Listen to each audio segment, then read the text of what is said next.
Set ಮಾಡ್ಕೊಳ್ಳಿ ಸಾಕ.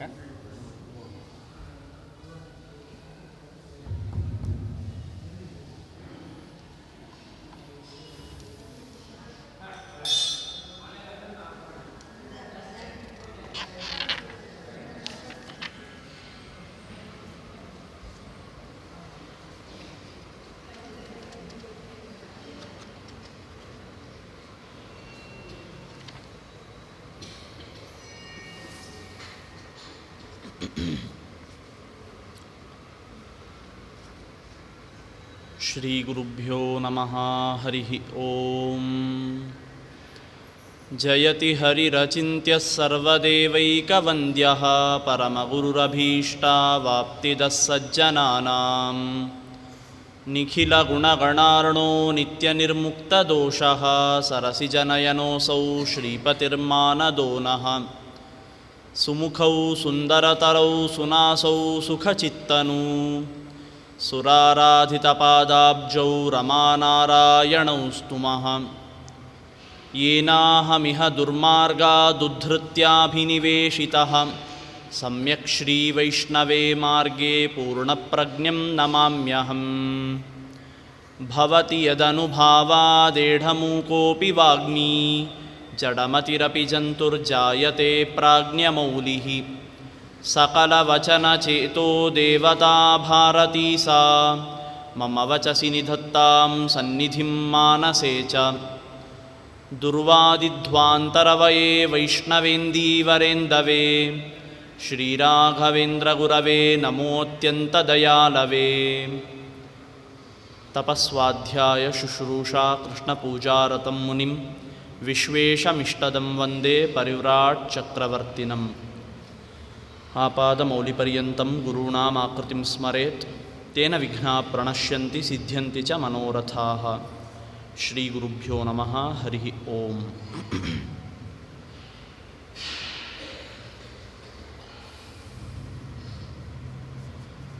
ಶಾಂತಿ ಪರ್ವದ ಮೋಕ್ಷಧರ್ಮ ಪರ್ವದಲ್ಲಿ ಈ ಹಿಂದೆ ತಿಳಿಸಿದಂತೆ ಯುಧಿಷ್ಠಿರನ ಅನೇಕ ಪ್ರಶ್ನೆಗಳಿಗೆ ಭೀಷ್ಮಾಚಾರ್ಯರು ಉತ್ತರ ಕೊಡ್ತಾ ಇದ್ದಾರೆ. ಅದರಂತೆ ಕೊನೆಯದ್ದಾಗಿ ನಾವು ನೋಡಿದ್ದು ಒಬ್ಬ ಕಾಶ್ಯಪ ಅನ್ನುವಂಥ ಬ್ರಾಹ್ಮಣನಿಗೂ ಒಂದು ಶೃಗಾಲಕ್ಕೂ ಆದಂಥ ಸಂವಾದ ಆಗಿರ್ಬೋದು. ಯಾವ ರೀತಿಯಾಗಿ ನಾವು ಮಾಡುವ ಕರ್ಮಗಳು ನಮಗೆ ಹಾಗೇ ಫಲ ಕೊಡ್ತಾವೆ ಅನ್ನುವಂಥ ವಿಷಯ ಆಗಿರ್ಬೋದು. ಈ ಎಲ್ಲ ವಿಚಾರಗಳನ್ನು ಕ್ರಮವಾಗಿ ನಿರೂಪಣೆ ಮಾಡ್ತಾ ಬಂದಂತೆ ಯುಧಿಷ್ಠಿರ ಮತ್ತೊಮ್ಮೆ ತಾನು ಪ್ರಶ್ನೆ ಮಾಡ್ತಾನೆ. ಈಗ ಪ್ರಶ್ನೆ ಮಾಡಿದ್ರೆ ಹತ್ತಿರದಲ್ಲಿ ಒಂದಿಷ್ಟು ಹೊತ್ತು ಅವನು ಮತ್ತೆ ಪ್ರಶ್ನೆ ಮಾಡೋಂಗಿಲ್ಲ, ಅಂಥ ಪ್ರಶ್ನೆ ಮಾಡ್ತಾನೀಗ. ಬಹಳ ದೀರ್ಘವಾದ ಉತ್ತರವನ್ನು ಭೀಷ್ಮಾಚಾರ್ಯರು ಕೊಡಬೇಕಾಗಿದೆ. ಅಂಥ ಪ್ರಶ್ನೆಯನ್ನು ಧರ್ಮರಾಜ ಈಗ ಮಾಡ್ತಾನೆ. ಇಂಥ ಚರಾಚರಾತ್ಮಕವಾದಂತಹ ಪ್ರಪಂಚಕ್ಕೆ ಹುಟ್ಟು ಯಾರಿಂದ, ಸೃಷ್ಟಿಸ್ಥಿತಿ ಲಯಗಳ ವಿಚಾರವನ್ನು ನೀವು ನನಗೆ ಹೇಳಬೇಕು ಅಂತ ಪ್ರಶ್ನೆ ಮಾಡಿದ್ದಕ್ಕೆ ತುಂಬ ದೊಡ್ಡದಾಗಿ ಹೇಳಲಿಕ್ಕೆ ಹೋಗಲ್ಲ. ಯಾಕೆಂದರೆ ಸೃಷ್ಟಿಸ್ಥಿತಿ ಲಯಗಳ ವಿಚಾರವನ್ನು ನೀವು ಸಾಕಷ್ಟು ಪುರಾಣಗಳಲ್ಲಿ ಸಾಕಷ್ಟು ಬಾರಿ ಕೇಳಿರ್ತೀರಿ. ಇದು ಭೀಷ್ಮಾಚಾರ್ಯರಿಗೂ ಗೊತ್ತು. ಅದಕ್ಕೆ ಅವರು ಅಷ್ಟು ವಿಸ್ತೃತವಾಗಿ ಹೇಳೋದಿಲ್ಲ. ಸೂಕ್ಷ್ಮವಾಗಿ ಒಂದು ಚಿಕ್ಕ ಒಂದು 20-25 ಶ್ಲೋಕದ ಒಂದು ಅಧ್ಯಾಯದಲ್ಲಿ ಹೇಳಿಬಿಡ್ತಾರೆ.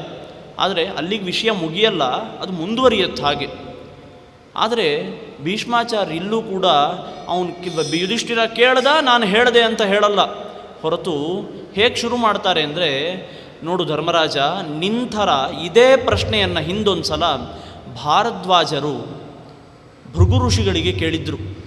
ಇದೇ ಪ್ರಶ್ನೆಯನ್ನೇ, ಇಷ್ಟು ದೊಡ್ಡದಾದ ಪ್ರಪಂಚ, ಎಷ್ಟು ವಿಧ ವಿಧವಾದಂಥದ್ದು, ಎಷ್ಟು ಪ್ರಾಣಿಗಳು, ಎಷ್ಟು ಪಕ್ಷಿಗಳು, ಮನುಷ್ಯರು, ಗಿಡ ಮರಗಳು, ಎಷ್ಟು ವಿಚಿತ್ರವಾದಂತಹ ಈ ಪ್ರಪಂಚ, ಇದನ್ನೆಲ್ಲ ಯಾರಾದರೂ ಒಬ್ಬನೇ ಮಾಡಿದ್ನ, ತುಂಬ ಜನ ಸೇರಿ ಮಾಡಿದಾರ, ಅಥವಾ ಯಾರೂ ಮಾಡದೆ ಹಾಗೇ ಹುಟ್ಕೊಂಡ್ಬಿಡ್ತಾ, ಪಾರ್ಟಿಕಲ್ಸ್ ಸೇರಿ ಆಗಿದ್ದ ಪ್ರಪಂಚ ಹೇಗೆ? ಇಂಥ ಪ್ರಶ್ನೆಯನ್ನು ಭರದ್ವಾಜರು ಮಾಡಿದ್ರು. ಆಗ ಭೃಗು ಋಷಿಗಳು ಏನು ಉತ್ತರ ಹೇಳಿದ್ರೋ ಅದನ್ನು ನಾನು ನಿನಗೆ ಹೇಳ್ತೀನಿ. ಮಾತನ್ನು ಶುರು ಮಾಡ್ತಾ ಪ್ರಾರಂಭದಲ್ಲಿ ಲಯಕಾಲದ ಅಂದರೆ ಬ್ರಹ್ಮಕಲ್ಪದ ಹಿಂದಿನ ಬ್ರಹ್ಮಕಲ್ಪದಲ್ಲಿ ಕೊನೆಗೇನು ಪ್ರಳಯ ಆಯಿತು, ಪ್ರಳಯ ಆದಮೇಲೆ ಮತ್ತೆ ಬ್ರಹ್ಮದೇವರಿಗೆ 100 ವರ್ಷ ಎಷ್ಟು ಆಗಲಿಕ್ಕೆ ಬೇಕೋ ಅಷ್ಟು ಕಾಲ ಎಲ್ಲೂ ಏನೂ ಇರಲಿಲ್ಲ. ಭಗವಂತ ಆಲದೆಲೆಯಲ್ಲಿ ಮಲ್ಕೊಂಡಿದ್ದ. ಅದರಲ್ಲಿ 87.5 ವರ್ಷ ಕಳೆದಾಗ ಅಂಬೃಣಿ ಅನ್ನುವಂತಹ ಹೆಸರಿನ ಲಕ್ಷ್ಮೀದೇವಿ ಭಗವಂತನನ್ನು ವೇದದ ಮಾತುಗಳಿಂದ ಸ್ತೋತ್ರ ಮಾಡಿದ್ಲು. ಅದನ್ನು ನಾವು ದಶಮಸ್ಕಂದದ ಶ್ರುತಿಗೀತೆಯಲ್ಲಿ ಕೇಳ್ತೀವಿ. ದಶಮಸ್ಕಂದದ ಕೊನೆಗೆ ಬರುತ್ತೆ, ಅದೇ ಶ್ರುತಿಗೀತೆ ಅಂತ ಪ್ರಸಿದ್ಧ. ಲಕ್ಷ್ಮೀದೇವಿ 12.5 ವರ್ಷ ಸ್ತೋತ್ರ ಮಾಡಿದ್ಲು. ಅಷ್ಟು ಕಾಲ ಸ್ತೋತ್ರ ಮಾಡಿದ ಮೇಲೆ ಭಗವಂತ ತಾನಿಚ್ಛೆ ಪಟ್ಟ. ಲಕ್ಷ್ಮೀದೇವಿ ಸ್ತೋತ್ರ ಮಾಡಿದ್ಲು ಅಂತ ಎದ್ದು ಸೃಷ್ಟಿ ಮಾಡಿದ್ದಲ್ಲ, ತನಗಿಚ್ಛೆ ಬಂತು ಸೃಷ್ಟಿ ಮಾಡಬೇಕು ಅಂತ. ಕಾಲ ಬಂತು, ಸರಿ ಅಂತ ಸೃಷ್ಟಿ ಮಾಡಲಿಕ್ಕೆ ಶುರು ಮಾಡ್ದ. ಸೃಷ್ಟಿ ಮಾಡಬೇಕಾದ್ರೆ ಪ್ರಕೃತಿ ಯಾವಾಗಲೂ ಇದೆ, ಪ್ರಕೃತಿಗೆ ನಾಶ ಇರೋದಿಲ್ಲ. ಆ ಪ್ರಕೃತಿಯಲ್ಲಿರುವ 3 ಗುಣಗಳು, ಸತ್ವ ರಜಸ್ಸು ತಮಸ್ಸು ಅನ್ನುವಂಥ 3 ಗುಣಗಳನ್ನು ತಗೊಂಡ. ಈ ಗುಣನ ತಗೊಂಡ ಅದರಿಂದ ಸೃಷ್ಟಿ ಮಾಡ್ದ ಅಂತ ನಾವು ಸಾಮಾನ್ಯವಾಗಿ ಕೇಳ್ತೀವಲ್ಲ. ಗುಣನ ತಗೊಳ್ಳೋದು ಅಂದರೆ ಏನು? ಇವಾಗ ನಾವು ಅಂಗಡಿಗೆ ಹೋಗ್ತೀವಿ, ಅಂಗಡಿಗೆ ಹೋಗಿ ಅಕ್ಕಿ ತೊಗೋತೀವಿ, ಬೇಳೆ ತೊಗೋತೀವಿ ಅಂತ ಇಟ್ಕೊಳ್ಳಿ. ಈಗ ಅಕ್ಕಿ ತೊಗೊಂಡ್ವಿ ಅನ್ನೋದಕ್ಕೆ ಅರ್ಥ ಏನು? ಅಲ್ಲಿ ಎಷ್ಟಿದೆ ಅಷ್ಟು ಅಕ್ಕಿ ತೊಗೊಂಡ್ಬಿಟ್ವಾ? ತೊಗೊಳ್ಲಿಕ್ಕೆ ಸಾಧ್ಯವಾ? ಅಂಗಡಿಯಲ್ಲಿ ಅಕ್ಕಿ ಇದ್ದರೆ ನಮಗೆ ಎಷ್ಟು ಬೇಕೋ ಅಷ್ಟನ್ನೇ ನಾವು ತೊಗೋತೀವಿ, ಅಲ್ಲಿ ಬೇಕಾದಷ್ಟು ಅಕ್ಕಿ ಇನ್ನೂ ಇದ್ದೇ ಇರುತ್ತೆ ಅಲ್ವಾ? ಆ ಥರ ಪ್ರಕೃತಿ ಅನ್ನೋದೊಂದು ಅಂಗಡಿ, ಅಲ್ಲಿ ಗುಣತ್ರಯಗಳು ಅನ್ನುವಂಥ ಅಕ್ಕಿ ಬೇಳೆ ಬೆಲ್ಲ ಇಟ್ಟಿದ್ದಾರೆ. ಭಗವಂತ ಸೃಷ್ಟಿಗೆ ಎಷ್ಟು ಬೇಕೋ ಅಷ್ಟನ್ನು ತೆಕ್ಕೊಂಡ ಅಷ್ಟೇ, 3 ಅಲ್ಲಿಂದ ಎಳೀಲಿಲ್ಲ. ಎಷ್ಟೆಷ್ಟು ಬೇಕೋ ಅಷ್ಟಷ್ಟನ್ನೇ ತಗೊಂಡ. ತೆಗೆದು ಆ 3 ಕೂಡ ಕಂಬೈನ್ ಮಾಡ್ದ, 3 ಮಿಶ್ರಣ ಮಾಡ್ದ. ಮಿಶ್ರಣ ಮಾಡಿ ಅದರಿಂದ ಮಹತ್ತತ್ವ ಅನ್ನುವಂಥದ್ದನ್ನು ಹುಟ್ಟಿಸ್ದ. ಈ ಮಹತ್ತತ್ವ ಅನ್ನೋದನ್ನು ಹುಟ್ಟಿಸಿದ್ರೆ ಮಹತ್ತತ್ವದಲ್ಲಿ ಯಾವ್ಯಾವುದು ಎಷ್ಟೆಷ್ಟಿದೆ ಇದ್ರ ಬಗ್ಗೆ ಇಲ್ಲಿ ಹೇಳಲ್ಲ, ಇದ್ರ ಬಗ್ಗೆ ಭಾಗವತ ಹೇಳುತ್ತೆ. ಸೃಷ್ಟಿಯ ವಿಚಾರ ಬಂದಿದ್ದಕ್ಕೆ ಸುಮ್ಮನೆ ಸೂಕ್ಷ್ಮವಾಗಿ ಹೇಳ್ತೀನಿ. ಮಹತ್ತತ್ವ ಅನ್ನುವಂಥದ್ದು ಪ್ರಮುಖವಾಗಿ ರಜೋಗುಣಾತ್ಮಕವಾದಂಥದ್ದು. ರಜೋಗುಣವೇ ಅದರಲ್ಲಿ ಪ್ರಮುಖ ಅಂತ ಸಾಮಾನ್ಯವಾಗಿ ಹೇಳ್ತಾರೆ. ಹಾಗಾದರೆ ಬ್ರಹ್ಮದೇವರು ರಾಜಸರ? ಇಲ್ಲ. ಸತ್ವ ಮಹಾಸತ್ವ ಸೂಕ್ಷ್ಮ ಸತ್ವಶ್ಚತುರ್ಮುಖ ಅಂತ ಶಾಸ್ತ್ರ ಹೇಳುತ್ತೆ. ಬ್ರಹ್ಮದೇವರು ಸಾತ್ವಿಕರು, ಮತ್ತು ಮಹತ್ತತ್ವ ರಾಜಸ ಅಂತೀರ. ಮಹತ್ತತ್ವದಿಂದ ಹುಟ್ಟಿದ್ರ ಬ್ರಹ್ಮದೇವರು ಸಾತ್ವಿಕ ಅಂತೀರ. ಇದೆಲ್ಲ ಹೆಂಗೆ ಸಾಧ್ಯ ಅಂದರೆ, ಸುಮ್ಮನೆ ಒಂದು ರೇಷಿಯೋ ಅನುಪಾತವನ್ನು ನೋಡೋದು ಅಂತಾದರೆ 3 ಸೇರಿ ಮಹತ್ತತ್ವ ಆಗಿದೆ. 3ರಲ್ಲಿ ಯಾವ್ಯಾವುದು ಎಷ್ಟೆಷ್ಟು ಸೇರಿಕೊಂಡಿದೆ? ಮಹತ್ತತ್ವದಲ್ಲಿ 1000 ಪಾಲು ಮಹತ್ತತ್ವದಲ್ಲಿ ರಜೋಗುಣ ಇದೆ ಅಂತ ಇಟ್ಕೊಳ್ಳಿ. ಅದಕ್ಕೆ 1000 ಪಟ್ಟು ಸತ್ವ ಇರುತ್ತೆ. 1000 ಪಟ್ಟು ಅದರಲ್ಲಿ ಸತ್ವ ಇರುತ್ತೆ ಅಂದರೆ ಎಷ್ಟಾಗುತ್ತೆ? ಸುಮಾರು 10 ಲಕ್ಷದಷ್ಟು ಸತ್ವ ಆಗುತ್ತೆ. 1000 ಪಟ್ಟು ಕಡಿಮೆ ತಮೋಗುಣ ಇರುತ್ತೆ, ಅಂದರೆ ತಮೋಗುಣ ಅದರಲ್ಲಿ 10 ಇರುತ್ತೆ.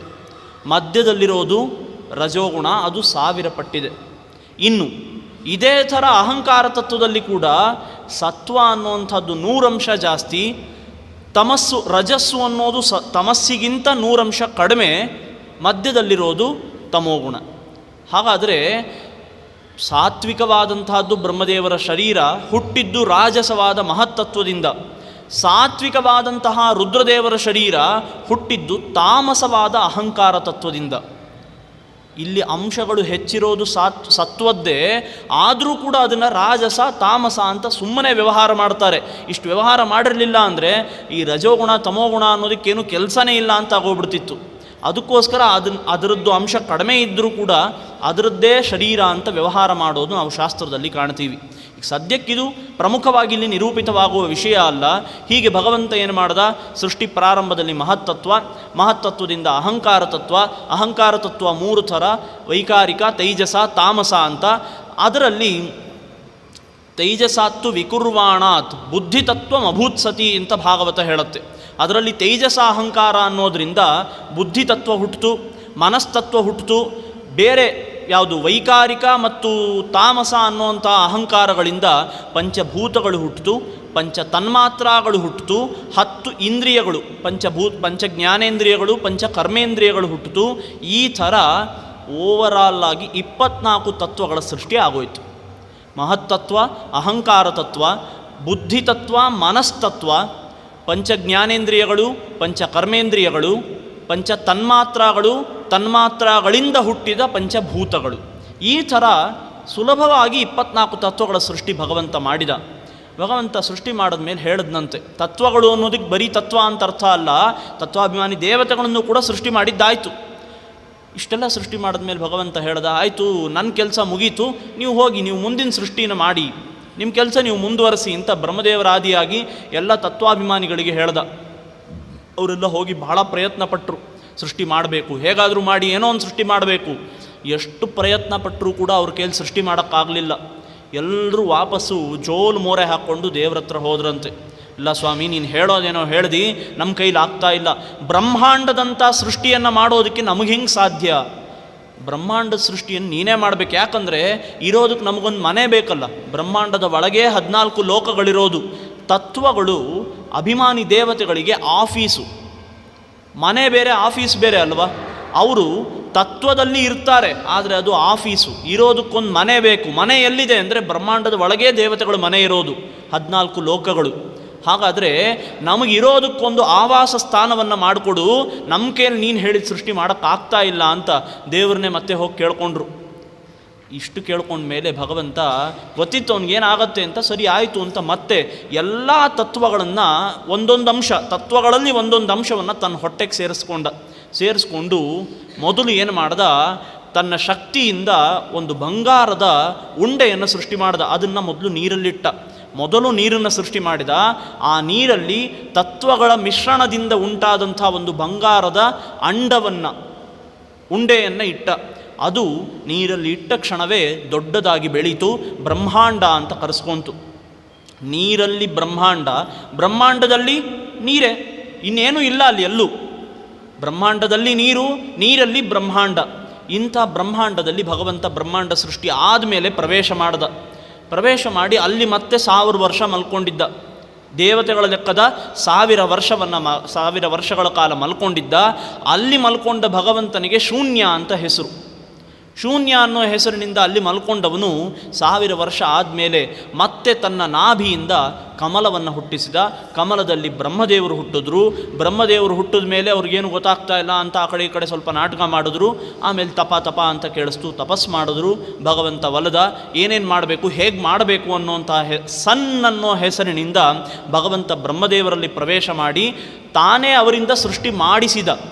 ಬ್ರಹ್ಮದೇವರು ಮಾಡಿದ್ರು ಅಂತ ಹೆಸರಿಗೆ. ಬ್ರಹ್ಮದೇವರು ಈ ಥರ ಸೃಷ್ಟಿಯನ್ನು ಮುಂದುವರಿಸ್ತಾ ಆಗ ಅಲ್ಲಿ ಮತ್ತೆ ಕ್ರಮವಾಗಿ ಎಲ್ಲ ದೇವತೆಗಳನ್ನು, ಆ ದೇವತೆಗಳಿಂದ ಅಭಿಮನ್ಯಮಾನವಾದಂತಹ ತನ್ಮಾತ್ರಗಳು, ಪಂಚಭೂತಗಳು, ಇಂದ್ರಿಯಗಳುಳ್ಳಂತಹ ಬೇರೆ ಬೇರೆ ದೇವತೆಗಳ ಪಂಗಡದವರು, ಮನುಷ್ಯರು ಇತ್ಯಾದಿ ಬೇರೆಲ್ಲರ ಸೃಷ್ಟಿಯನ್ನು ಕ್ರಮವಾಗಿ ಬ್ರಹ್ಮದೇವರು ಮಾಡ್ತಾ ಹೋದರು. ಇದೇ ವಿಚಾರವನ್ನು ಆಚಾರ್ಯರು ಎಲ್ಲಿ ತಾತ್ಪರ್ಯನಿರ್ಣಯದಲ್ಲೂ ಕೂಡ ಹೇಳ್ತಾರೆ. ದೇವತೆಗಳು ಈ ಥರ ಸೃಷ್ಟಿ ಮಾಡಲಿಕ್ಕೆ ಭಗವಂತನ ಆದೇಶ ಸಿಕ್ಕರೂ ಕೂಡ ಮಾಡೋಕ್ಕಾಗಲಿಲ್ಲ ಅನ್ನೋದನ್ನು ಪ್ರಾರಂಭದಲ್ಲಿ ಹೇಳ್ತಾರೆ.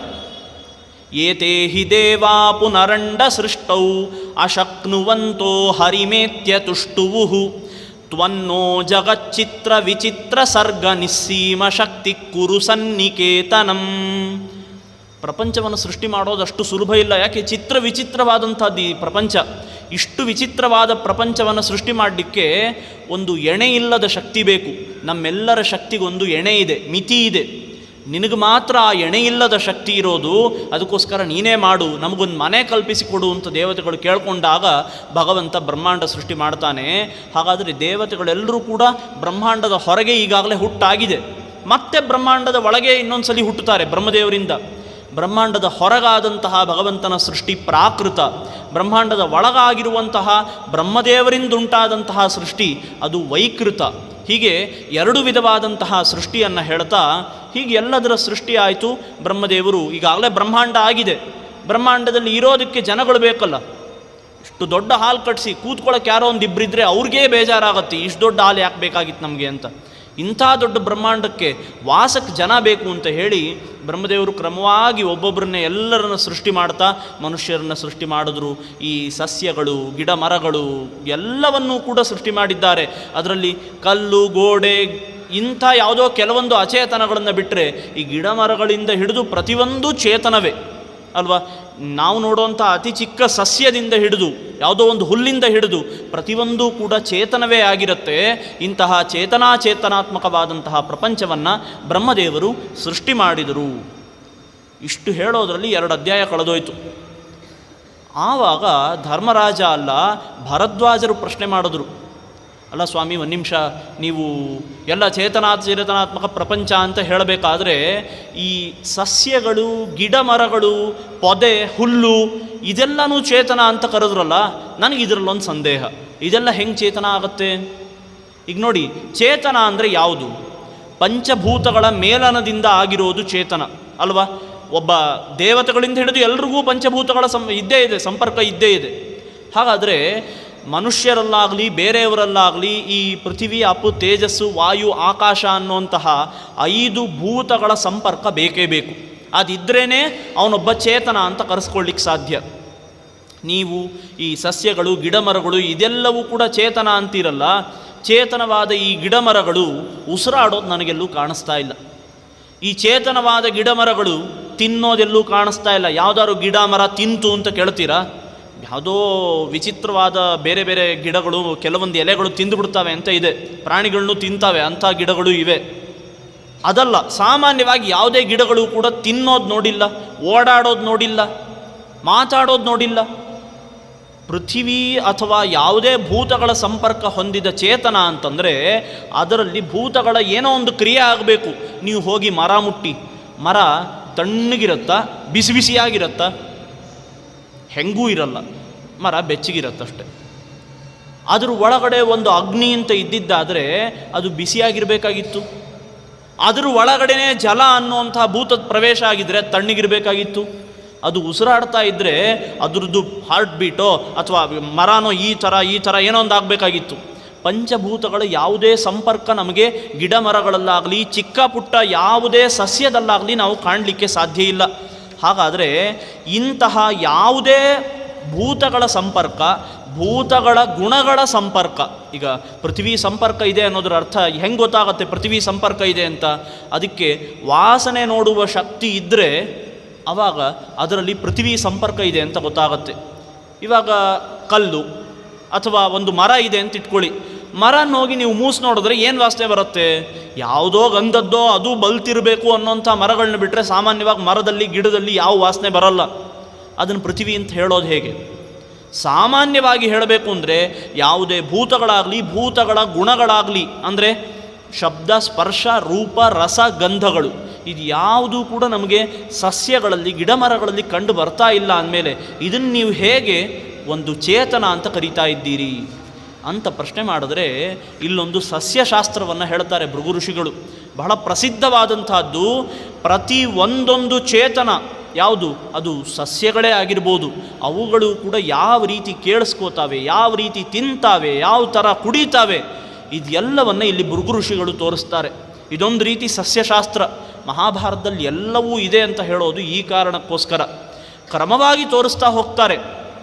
ನೋಡು, ಈ ಕಾರಣಕ್ಕೆ ಅದು ತಿನ್ನತ್ತೆ ಅಂತ ಗೊತ್ತಾಗತ್ತೆ, ಈ ಕಾರಣದಿಂದ ತಿಂದಿದ್ದು ಜೀರ್ಣ ಆಗತ್ತೆ ಅಂತ ಗೊತ್ತಾಗತ್ತೆ, ಈ ಕಾರಣದಿಂದ ಅದು ಕುಡಿತಾ ಇದೆ ಅಂತ ಗೊತ್ತಾಗತ್ತೆ. ಹಾಗಾದರೆ ನೋಡಿ, ತಿನ್ನೋದು ಕುಡಿಯೋದು ಇದೆ ಅಲ್ವಾ ಚೇತನ ಅಂದರೆ? ಇನ್ಯಾವುದು ಚೇತನ? ಕಲ್ಲು ತಿನ್ನತ್ತಾ? ಇಲ್ಲ, ಮನುಷ್ಯರು ತಿಂತಾರೆ. ಹಾಗೆ ಗಿಡಮರಗಳು ಕೂಡ ತಿಂತಾವೆ, ಕುಡಿತಾವೆ, ಜೀರ್ಣ ಮಾಡ್ಕೋತಾವೆ, ಹೆದರಿಕೆಯನ್ನು ವ್ಯಕ್ತಪಡಿಸ್ತಾವೆ. ಹಾಗಾದರೆ ಇಷ್ಟೆಲ್ಲ ಮಾಡ್ತಾ ಇದ್ದಾಗ ಅದನ್ನು ಚೇತನ ಅಂತ ಯಾಕೆ ಹೇಳಬಾರ್ದು? ನಾನು ಹೇಳ್ತೀನಿ ಅಂತಂತಾರೆ. ಅದನ್ನು ಕ್ರಮವಾಗಿ ಅವರು ತೋರಿಸ್ತಾ ಹೋಗ್ತಾರೆ. ನಿನಗೇನು ಬೇಕು? ಪಂಚಭೂತಗಳ ಸಂಪರ್ಕ. ಪಂಚಭೂತಗಳ ಸಂಪರ್ಕ ಹೆಂಗಿರಬೇಕು? ಗುಣಗಳು ಕಾಣಿಸ್ಬೇಕಲ್ವ ನಿನಗೆ? ತೋರಿಸ್ತೀನಿ. ಊಷ್ಮತೋ ಗ್ಲಾನ ಪರ್ಣಾನಾಂ ತ್ವಕ್ಫಲಂ ಪುಷ್ಪಮೇವ ಚ ಮ್ಲಾಯತೆ ಚೈವ ಶೀತೇನ ಸ್ಪರ್ಶಸ್ತೇನಾತ್ರ ವಿದ್ಯತೆ. ನೋಡಿ, ಯಾವುದೇ ಒಂದು ಬೆಳೀತಾ ಇರುವ ಗಿಡ ಆಗಿರ್ಬೋದು, ಬೆಳೆದು ನಿಂತಿರುವ ಮರ ಆಗಿರ್ಬೋದು, ಅತಿಯಾದ ಬಿಸಿಯಿಂದ, ಅತಿಯಾದ ತಂಪಿನಿಂದ ಅದು ಮುದುಡತ್ತೆ ಅಲ್ವಾ? ಅರಳಿರೋದು ಕೂಡ ಮುದುಡತ್ತೆ. ಹೆಂಗೆ ಮುದುಡ್ತು? ಬಿಸಿಯ ಸಂಪರ್ಕ, ಬಿಸಿಯ ಸ್ಪರ್ಶದ ಅನುಭವ ಆ ಗಿಡಕ್ಕಾಗ್ತಾ ಇದೆ, ಅಥವಾ ಅತಿಯಾದ ತಂಪಿನ ಅನುಭವ ಆ ಗಿಡಕ್ಕಾಗ್ತಾ ಇದೆ, ಅದು ಮುದುಡಿತು. ಹಿತವಾದ ಸ್ಪರ್ಶ ಆಯಿತು ಅಂದರೆ ಅದು ಅರಳತ್ತೆ. ಹಾಗಾದರೆ ಈ ಮುದುಡುವಿಕೆ, ಅರಳುವಿಕೆ ಇವೆಲ್ಲ ಯಾವುದರಿಂದಾಗಿದ್ದು? ಅದಕ್ಕೆ ಸ್ಪರ್ಶಜ್ಞಾನ ಇದೆ. ವಾಯುವಿನ ಗುಣವಾದಂತಹ ಸ್ಪರ್ಶಜ್ಞಾನ ಗಿಡಮರಗಳಿಗೆ ಇದೆ ಅನ್ನೋ ಕಾರಣಕ್ಕೆ ಅದು ಮುದುಡೋದು, ಅರಳೋದು. ಯಾರೋ ಮಾಡಿಸ್ತಾ ಇಲ್ಲ ಅಲ್ವಾ? ಹಾಗಾದರೆ ಸ್ಪರ್ಶ ಇದೆ ಅನ್ನೋದಕ್ಕೆ ಇದು ಕಾರಣ. ಎರಡನೇದ್ದು, ಸಾಮಾನ್ಯವಾಗಿ ನಾವು ಗಮನಿಸಲ್ಲ, ಆದರೆ ಇದೊಂದು ವಾಸ್ತವ.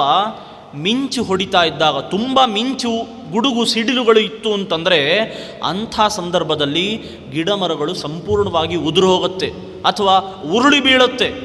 ಮಿಂಚು ಹೊಡೆಯೋದು ಅಂತಂದರೆ ಎಲ್ಲ ಪ್ರತಿಯೊಂದು ಗಿಡಕ್ಕೂ ಯಾವುದೇ ಮಿಂಚು ಬಂದು ಹೊಡೆಯಲ್ಲ. ಕೇವಲ ಗುಡುಗು ಮಿಂಚುಗಳ ಶಬ್ದದಿಂದ ಚೆನ್ನಾಗಿ ಅರಳಿದ್ದಂತಹ ಗಿಡ ಮರಗಳು ಉರುಳಿ ಹೋಗುತ್ತೆ ಅಥವಾ ಮುದುಡಿ ಬೀಳುತ್ತೆ. ಹೇಗೆ? ಬಂದು ಮುಟ್ಟಿಲ್ಲ, ಗುಡುಗು ಆಗಲಿ ಸಿಡಿಲಾಗಲಿ ಆ ಗಿಡವನ್ನು ಬಂದು ಮುಟ್ಟಲಿಲ್ಲ, ಕೇವಲ ಗುಡುಗಿನ ಶಬ್ದದಿಂದ ಆ ಗಿಡ ಉರುಳೋಯ್ತು. ಯಾಕೆ? ಹೇಗಾಯ್ತಿದ್ದು? ಗಿಡದಲ್ಲಿ ಕೇಳಿಸ್ಕೊಳ್ಳೋ ಶಕ್ತಿ ಇರೋದಕ್ಕಾಯಿತು. ಹೀಗೆ ಕಾರಣವನ್ನು ತೋರಿಸ್ತಾರೆ. ಶ್ರೋತ್ರೇಣ ಗೃಹ್ಯತೆ ಶಬ್ದ ತಸ್ಮಾತ್ ಶೃಣ್ವಂತಿ ಪಾದಪಾಹ. ಮರಗಳಾಗಲಿ ಗಿಡಗಳಾಗಲಿ ಕೇಳಿಸ್ಕೋತಾವೆ, ಅದಕ್ಕೂ ಕಿವಿ ಇದೆ. ಮರದ ಹಿಂದೆ ಹೋಗ್ಬಿಟ್ಟು ಮಾತಾಡ್ತಾ ಇದ್ವಿ, ಯಾರೂ ಕೇಳಿಸ್ಕೊಳ್ಳಿಲ್ಲ ಅಂದ್ಕೊಳ್ಳೋದಲ್ಲ, ಮರನೇ ಕೇಳಿಸ್ಕೊಂಡಿರುತ್ತೆ. ಮರಕ್ಕೆ ಕೇಳಿಸ್ಕೊಳ್ಳೋ ಶಕ್ತಿ ಇದೆ. ಯಾಕೆ ಅಂದರೆ ಆ ಮಿಂಚು ಗುಡುಗುಗಳಿಂದ ತಾನು ಪರಿಣಾಮವನ್ನು ಹೊಂದುತ್ತಾ ಇದೆ, ತನ್ನಲ್ಲಾಗೋ ವಿಕಾರವನ್ನು ತೋರಿಸ್ಕೋತಾ ಇದೆಯಲ್ಲ, ಅದರಿಂದ ಅದು ಕೇಳಿಸ್ಕೊಳ್ಳೋಕ್ಕೆ ಗೊತ್ತಾಗ್ತಾ ಇದೆ. ಇನ್ನು ಕಾಣಿಸುತ್ತೆ ಅಂತ ಕಾರಣ ಕೊಡ್ತಾರೆ. ಗಿಡ ಮರಗಳಿಗೆ, ಪೊದೆಗಳಿಗೆ, ಬಳ್ಳಿಗಳಿಗೆ ಕಾಣಿಸುತ್ತಂತೆ. ಇದೇನು ವಿಚಿತ್ರ ರೀ! ಕಾಣಿಸುತ್ತೆ ಅಂದರೆ ಅದಕ್ಕೆಲ್ಲರೂ ಕಣ್ಣಿರಬೇಕಲ್ಲ. ಇಲ್ಲಿವರೆಗೂ ಯಾವ ವಿಜ್ಞಾನಿಗಳಿಗೂ ಇದು ಕಂಡುಹಿಡಿಲಿಕ್ಕೆ ಸಾಧ್ಯ ಆಗಲಿಲ್ಲ. ಮರಗಳಿಗೂ ಕಣ್ಣಿರುತ್ತಾ? ಬಳ್ಳಿಗಳಿಗೆ ಕಣ್ಣಿರುತ್ತಾ? ಯಾರು ಹೇಳಿದ್ರು? ಎಲ್ಲಿದೆ ಹಿಂಗೆ ಅಂದರೆ ಯಾರಿಗೂ ಗೊತ್ತಾಗಿಲ್ಲ. ಇದೆಲ್ಲ ವ್ಯಾಸರಿಗೆ ಗೊತ್ತಿದೆ. ಅದಕ್ಕೆ ಅವ್ರು ಹೇಳ್ತಾರೆ, ನ ಹ್ಯದೃಷ್ಟೇಶ್ಚ ಮಾರ್ಗೋಸ್ತಿ ತಸ್ಮಾತ್ ಪಶ್ಯಂತಿ ಪಾದಪಾಹ. ನೋಡಿ ಎಂಥ ಒಳ್ಳೆ ಕಾರಣ ಕೊಡ್ತಾರೆ. ಒಬ್ಬ ವ್ಯಕ್ತಿ ಹೋಗ್ತಾ ಇದ್ದಾನೆ ಅಂತಂದರೆ, ಅದು ನೆಟ್ಟಿಗೆ ಎಲ್ಲೂ ಎಡು ಬೀಳದೆ ಸೀದಾ ನಡ್ಕೊಂಡು ಹೋಗ್ತಾ ಇದ್ದಾನೆ ಅಂದರೆ ಅವನು ಕಣ್ಣಿದೆಯಾ ಅಂತೀರಾ? ಇಲ್ಲ ಅಂತೀರಾ? ಕಣ್ಣಿದ್ರೇ ಸೀದಾ ನಡ್ಕೊಂಡು ಹೋಗಬೇಕಲ್ವಾ? ನಡ್ಕೊಂಡು ಹೋಗಿ ತಾನು ಎಲ್ಲಿಗೆ ಹೋಗಬೇಕೋ ಅಲ್ಲಿಗೆ ಹೋಗಿ ಮುಟ್ಟುತ್ತಾನೆ ಅಂತಂದರೆ ಅದರ ಅರ್ಥ ಅವನಿಗೆ ಕಣ್ಣಿದೆ ಅಂತ ಅರ್ಥ. ಇದೇನು ದೊಡ್ಡ ವಿಷಯ ಅನಿಸುತ್ತೆ ಅಲ್ವಾ? ಹಾಗೆ ಎಲ್ಲೋ ಒಂದು ಕಡೆ ಇದ್ದಂತಹ ಒಂದು ಬಳ್ಳಿ ಎಲ್ಲೆಲ್ಲಿಗೂ ಹೋಗದೆ ಹತ್ತಿರ ಇರೋ ಸೀದಾ ಮರಕ್ಕೆ ಹೋಗುತ್ತೆ. ಮರಕ್ಕೆ ಹೋಗಿ ಸುತ್ಕೊಳ್ಳುತ್ತೆ. ಹೆಂಗೆ ಹೋಯ್ತು? ಕಾಣಿಸಲ್ವಾ ಅದಕ್ಕೆ? ಕಾಣಿಸ್ದೆ ಅಲ್ಲಿ ತನಕ ಹೋಯ್ತಾ? ಅಲ್ಲಿ ತನಕ ಹೋಗಿ ಕಾಣಿಸ್ದೆ ಮರಕ್ಕೆ ಸುತ್ಕೊಳ್ಳುತ್ತೆ ಅಂದರೆ ಸುಮ್ಮನೆ ಓಡಾಡ್ತಾ ಇರೋ ಜನದ ಕಾಲಿಗೆಲ್ಲ ಸುತ್ಕೊಂಡ್ಬಿಡ್ಲಿ? ಸುತ್ಕೊಳ್ಳಲ್ಲ. ಮರ ಸುಮ್ಮನೆ ಓಡಾಡ್ತಾ ಇರೋರಿಗೆಲ್ಲ ಕಾಲಿಗೆ ಎಡೂಬೋದಷ್ಟೇ. ಒಂದು 10 ನಿಮಿಷ ನಿಂತ್ಕೊಂಡ್ಬಿಟ್ರೆ ಯಾರ್ದೋ ಕಾಲಿಗೆ ಹೋಗಿ ಸುತ್ಕೊಳ್ಳಲ್ಲ ಬಳ್ಳಿ. ಎಲ್ಲಿಗೆ ಹೋಗುತ್ತೆ? ಅದು ಮರಕ್ಕೆ ಹೋಗುತ್ತೆ. ಮರಕ್ಕೆ ಹೋಗಿ ಸುತ್ಕೊಂಡೇ ಬೆಳೆಯುತ್ತೆ ಬಳ್ಳಿ. ಇದಕ್ಕೆ ಕಾರಣ ಏನು ಅಂದರೆ ಅದು ಕಣ್ಣಿದೆ. ಎಲ್ಲ ಸಸ್ಯಗಳಿಗೂ ಕೂಡ ಕಣ್ಣಿದೆ. ಅದು ನೋಡ್ತಾವೆ. ನೋಡ್ತಾ ಇರೋದಕ್ಕೆ ಕಾಣಿಸುತ್ತೆ, ದಾರಿಲಿ ಹೋಗುತ್ತೆ, ಹತ್ತಿರ ಇರೋದನ್ನು ಸುತ್ಕೊಳ್ಳುತ್ತೆ.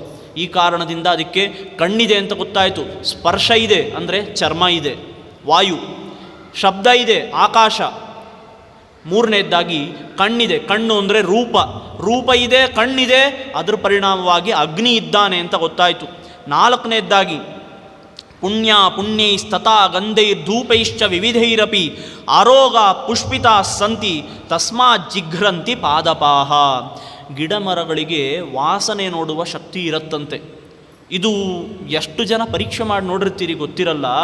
ಆದರೆ ಒಂದು ಗಿಡ ತಾನು ಅರೋಗವಾಗಿ ಅಂದರೆ ಯಾವುದೇ ರೋಗ ಇಲ್ಲದೆ ಎಲ್ಲೋ ಒಂದು ಭಾಗ ಕೊಳೆಯದೆ ಚೆನ್ನಾಗಿ ಅರಳಿ ನಿಲ್ಲಬೇಕು, ಚೆನ್ನಾಗಿ ಬೆಳೀಬೇಕು ಅಂದರೆ ಅದಕ್ಕೆ ಕಲುಷಿತವಾದ ದುರ್ಗಂಧ ಅದರ ಹತ್ತಿರ ಸುಳಿಬಾರ್ದು. ಧೂಪವನ್ನು ಹಾಕೋದ್ರಿಂದ, ಪರಿಮಳ ಭರಿತವಾದ ವಾತಾವರಣವನ್ನು ಅದರ ಸುತ್ತಲೂ ನಾವು ನಿರ್ಮಾಣ ಮಾಡೋದರಿಂದ ಯಾವುದೇ ಗಿಡ ಮರಗಳು ರೋಗ ಮುಕ್ತವಾಗಿ ಬೆಳೀಲಿಕ್ಕೆ ಸಾಧ್ಯ. ಗಿಡಗಳು ಕೂಡ, ನಾವಲ್ಲ. ಹೇಗೆ ಯಾವುದೋ ಒಂದು ಡ್ರೈನೇಜ್ ಪಕ್ಕ ಮನೆ ಮಾಡಿ ಇಟ್ಕೊಂಡಿರೋದು ನಮಗೆಷ್ಟು ಕಷ್ಟನೋ, ದುರ್ಗಂಧ ಇರೋಂತಹ ಪರಿಸರದಲ್ಲಿ ಗಿಡ ಮರಗಳು ಕೂಡ ಬೆಳೆಯಲ್ಲ. ಗಿಡ ಮರಗಳು ಬೆಳಿಬೇಕು ಅಂದರೆ ಅದಕ್ಕೆ ಒಂದು ಸುಗಂಧ ಆದರೂ ಇರಬೇಕು ಅಥವಾ ದುರ್ಗಂಧ ಇರಬಾರ್ದು, ಅಂದರೆ ಮಾತ್ರ ಬೆಳೀತಾವಂತೆ. ಹಾಗಾದರೆ ಇದರಿಂದ ನಮಗೇನು ಗೊತ್ತಾಯಿತು? ಇದರಿಂದ ಅದಕ್ಕೆ ವಾಸನೆ ನೋಡೋ ಶಕ್ತಿ ಇದೆ ಅಂತ ಗೊತ್ತಾಯಿತು. ವಾಸನೆ ಅಂದರೆ ಗಂಧ. ಗಂಧ ಪೃಥಿವಿಯ ಗುಣ. 4 ಆಯಿತು.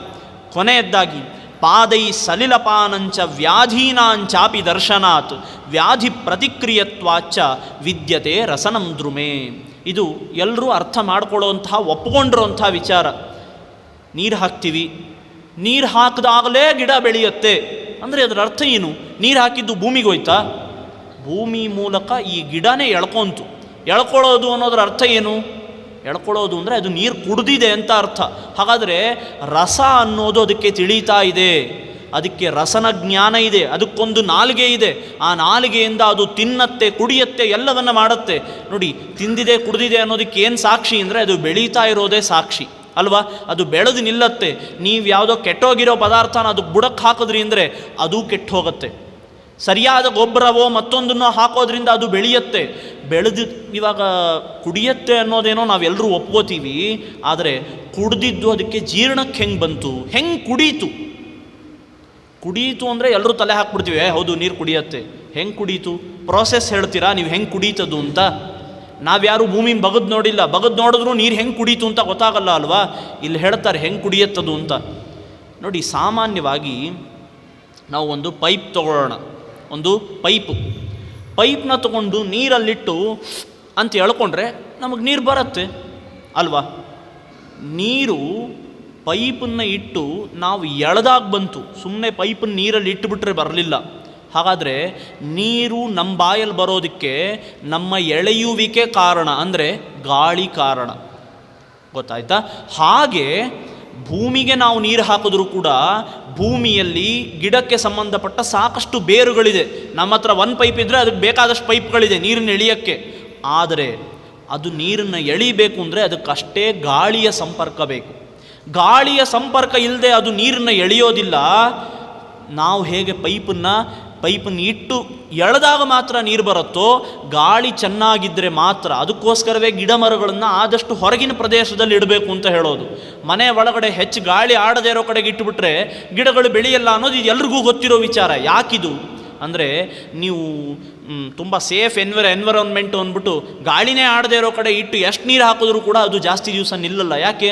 ಗಾಳಿ ಇಲ್ಲದೆ ಅದು ನೀರು ಕುಡಿಯಲ್ಲ. ಅದಕ್ಕೆ ನಮ್ಮ ಥರನೇ ಗಿಡ ಮರಗಳು, ಗಾಳಿಯಿಂದಲೇ ಅದು ನೀರು ಕುಡಿಯೋದು. ಸರಿ, ನೀರು ಕುಡ್ದಿದ್ದು ಜೀರ್ಣ ಹೆಂಗಾಯಿತು? ಜೀರ್ಣ ಹೆಂಗಾಗತ್ತೆ ಅಂದರೆ, ಭೂಮಿಯಿಂದ ನೀರು ಎಳ್ಕೊಂತು, ಹೊರಗಡೆ ಗಾಳಿ ಬೀಸೋದ್ರಿಂದ ನೀರು ಎಳ್ಕೊಳ್ಳೋದ್ರ ಜೊತೆಗೆ ಗಾಳಿಯಿಂದಲೇ ಜೀರ್ಣವನ್ನು ಮಾಡಿಕೊಳ್ಳುತ್ತೆ. ಕುಡಿದ ನೀರಿಂದ ಅದು ಬೆಳಿಬೇಕು. ಈಗ ನಾವು ತಿಂತೀವಿ, ತಿಂದ ಮೇಲೆ ತಿಂದಿದ್ದು ಜೀರ್ಣ ಆಗಬೇಕು ಅಂದರೆ ಏನು ಮಾಡಬೇಕು? ಕೂತ್ಕೊಂಡ್ರೆ ಹೊಟ್ಟೆ ಒತ್ತತ್ತೆ, ವಾಕಿಂಗ್ ಮಾಡಬೇಕು, ಓಡಾಡಬೇಕು. ಓಡಾಡೋದು ಅಂದರೆ ಏನು? ಹರಟೆ ಹೊಡ್ಕೊಂಡು 10 ನಿಮಿಷ ಅಲ್ಲಿಂದ ಇಲ್ಲಿ ಓಡಾಡೋದು ವಾಕಿಂಗ್ ಅಲ್ಲ. ನಿಜವಾಗ್ಲೂ ವಾಕಿಂಗ್ ಹೆಂಗೆ ಮಾಡಬೇಕು ಅನ್ನೋದು ಒಂದು ಕಲೆ. ಊಟ ಆದಮೇಲೆ ವಾಕಿಂಗ್ ಮಾಡೋದು ಬೇರೆ, ಬೆಳಗ್ಗೆ 6 ಗಂಟೆ ವಾಕಿಂಗ್ ಬೇರೆ. ಊಟ ಆದಮೇಲೆ ಮಾಡೋ ವಾಕಿಂಗು ನೇರ ಕತ್ತಿಂದಿರಬೇಕು. ತಗೊಳ್ತಾ ಇರೋ ಉಸಿರು ಗಾಳಿಯಿಂದ ಕುತ್ತಿಗೆಯಿಂದ ಹೊಟ್ಟೆಗೆ ಹೋಗೋ ಅನುಭವ ಆಗಬೇಕು, ಹಂಗೆ ಉಸಿರಾಡಬೇಕು, ಮಾತಾಡಬಾರ್ದು ಊಟ ಆದಮೇಲೆ ಮಾಡೋ ವಾಕಿಂಗಲ್ಲಿ. ಇದು ಕಾಮನ್ ಸೆನ್ಸ್ ನಾನು ಹೇಳ್ತಾ ಇರೋದು. ಹೀಗೆ ವಾಕಿಂಗ್ ಮಾಡ್ತಾ ಊಟ ಆದಮೇಲೆ ಮಾಡೋ ವಾಕಿಂಗ್ನಲ್ಲಿ ಮಾತ್ರ ನಾವು ತಗೊಳ್ಳೋ ಗಾಳಿ ಹೊಟ್ಟೆಗೆ ಹೋಗಬೇಕು. ಇನ್ಯಾವ ಸಮಯದಲ್ಲೂ ತಗೊಳ್ಳೋ ಗಾಳಿ ಹೊಟ್ಟೆಗೆ ಹೋಗಬಾರ್ದು, ಎದೆಗೆ ಹೋಗಬೇಕು. ಅಂದರೆ ನಾವು ಆರೋಗ್ಯವಾಗಿರ್ತೀವಿ. ಊಟ ಆದಮೇಲೆ ಮಾತ್ರ ನಾವು ತಗೊಳ್ಳೋ ಗಾಳಿ ಹೊಟ್ಟೆಗೆ ಹೋದರೆ, ನೀರಿನಷ್ಟೇ ಪ್ರಮುಖವಾದಂಥದ್ದು ಗಾಳಿ. ನೀರು ಚೆನ್ನಾಗಿ ಕುಡಿದಿರಬೇಕು, ಉಸಿರು ಹೊಟ್ಟೆಗೆ ಹೋಗ್ತಾ ಇರಬೇಕು. ಅದ್ರ ಜೊತೆಗೆ ದೇಹ ಸರಿಯಾದ ಶಾಖದಲ್ಲಿದ್ದರೆ ತಿಂದಿದ್ದ ಆಹಾರ ಜೀರ್ಣ ಆಗುತ್ತೆ. ಸರಿನಾ? ನಾವು ತಿಂದಿದ್ದನ್ನು ಜೀರ್ಣ ಮಾಡ್ಕೊಳಕ್ಕೆ ನೀರು ಕುಡಿತೀವಿ, ಆದರೆ ಗಿಡಗಳು ಏನು ತಿನ್ನಲ್ಲ, ಅದು ನೀರೇ ಕುಡಿಯೋದು. ಆ ನೀರಾದರೂ ಜೀರ್ಣ ಆಗಬೇಕು ಅಂದರೆ ಎಕ್ಸ್ಟರ್ನಲ್ ಫೋರ್ಸ್ ಬೇಕು. ಯಾವುದು?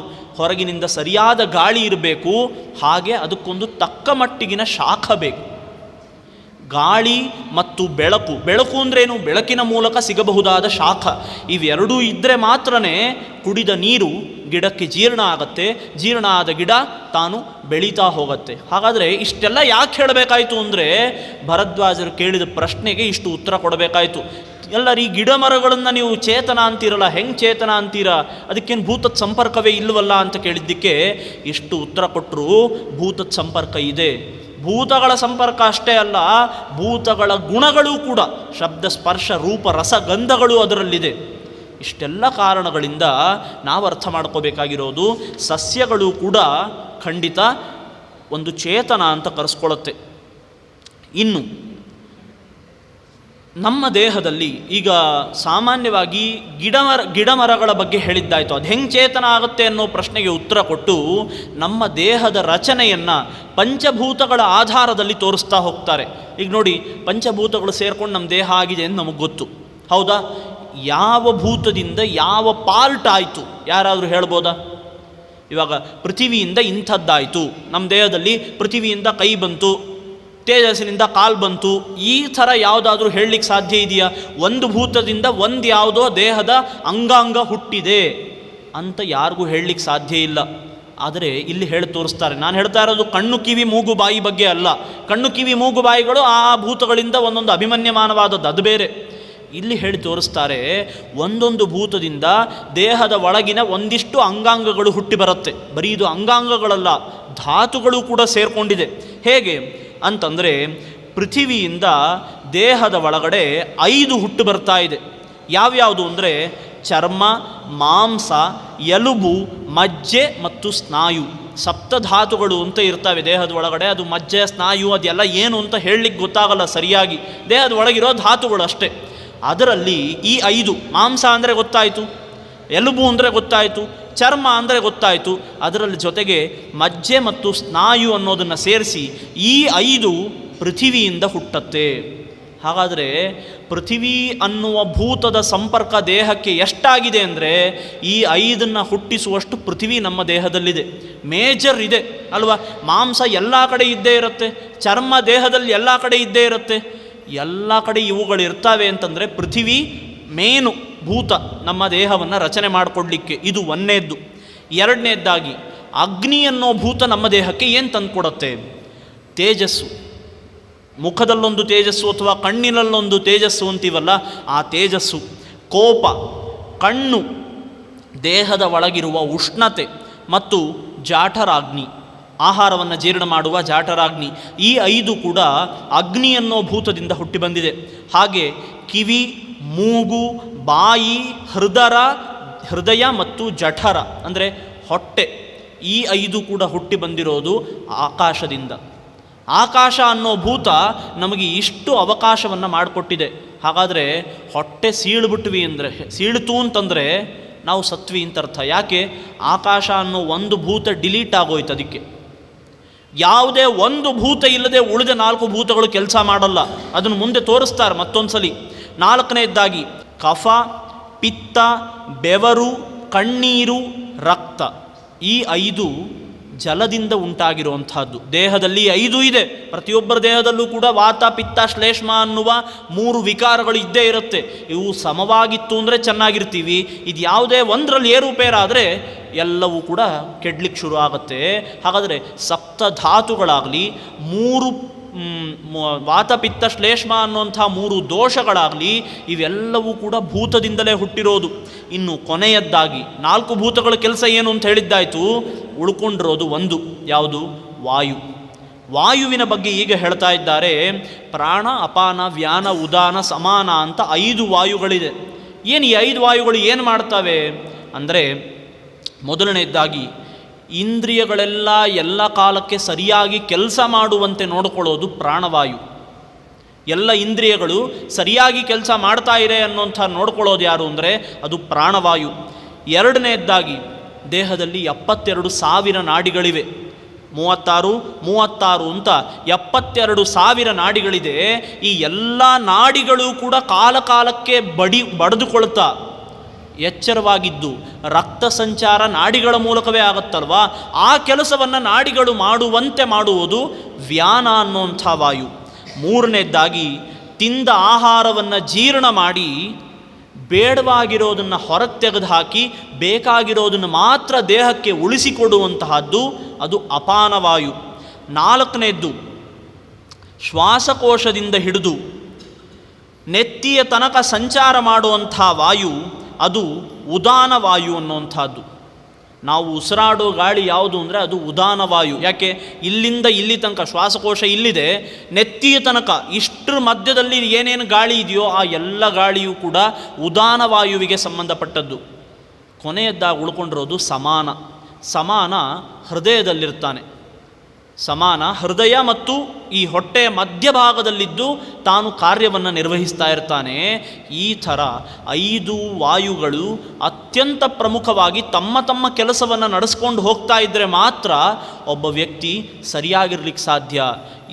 4 ಭೂತಗಳು ಇರಲಿ ಇಲ್ಲದೇ ಇರಲಿ, ಆದರೆ ಅವೆಲ್ಲವೂ ಕೂಡ ಸರಿಯಾಗಿ ಕೆಲಸ ಮಾಡಬೇಕು ಅಂದರೆ ವಾಯು ಬೇಕೇ ಬೇಕು.